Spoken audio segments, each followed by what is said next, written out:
नमस्कार मंडळी, स्वागत आहे तुमचं माझ्या यूट्यूब चॅनलवर, ज्याचं नाव आहे स्पीकूया. आज आपण स्टोरीच्या माध्यमातून इंग्रजी शिकणार आहोत. अशी स्टोरी जी आपल्या सर्वांना लहानपणापासूनच माहीत आहे, ती म्हणजे लाकूड तोड्याची गोष्ट. चला तर मग वेळ न गमावता आपल्या स्टोरीला सुरू करूया. इंग्लिशमध्ये या स्टोरीचं टायटल आहे the honest woodcutter. Once there was a poor woodcutter. He lived near a river and earned his living by cutting wood. एकदा एक गरीब लाकूड तोड्या होता. तो नदीजवळ राहत होता आणि लाकूड तोडून उपजीविका करत होता.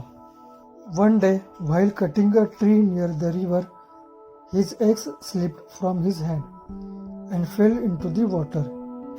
एक दिवस नदीजवळ झाड तोडताना त्याची कुऱ्हाड हातातून निसटून पाण्यात पडली. The woodcutter started crying because he had no money to buy a new axe. नवीन कुऱ्हाड घेण्यासाठी पैसे नसल्यामुळे तो रडू लागला. Suddenly a fairy appeared and asked him what happened. तेवढ्यात एक परी आली आणि काय झाले ते विचारले. She went into the river and brought out a golden axe. ती नदीत गेली आणि सोन्याची कुऱ्हाड घेऊन आली. The woodcutter said, "This is not mine." लाकूड तोड्या म्हणाला, ही माझी नाही. The fairy then brought a silver axe. Again the woodcutter said, "This is not mine." मग परीने चांदीची कुऱ्हाड आणली. तो पुन्हा म्हणाला, ही सुद्धा माझी नाही. Finally, the fairy brought his old iron axe. The woodcutter became very happy and said, "Yes, this is my axe." शेवटी परीने त्याची जुनी लोखंडी कुऱ्हाड आणली. तेव्हा तो आनंदी झाला आणि म्हणाला, हो, हीच माझी कुऱ्हाड आहे. The fairy was pleased with his honesty.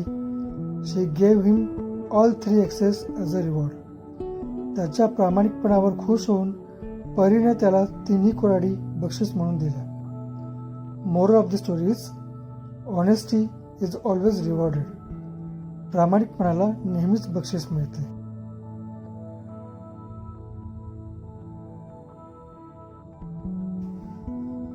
मित्रांनो, व्हिडिओ आवडला असल्यास लाईक करा, शेअर करा आणि चॅनलला सबस्क्राईब करायला विसरू नका.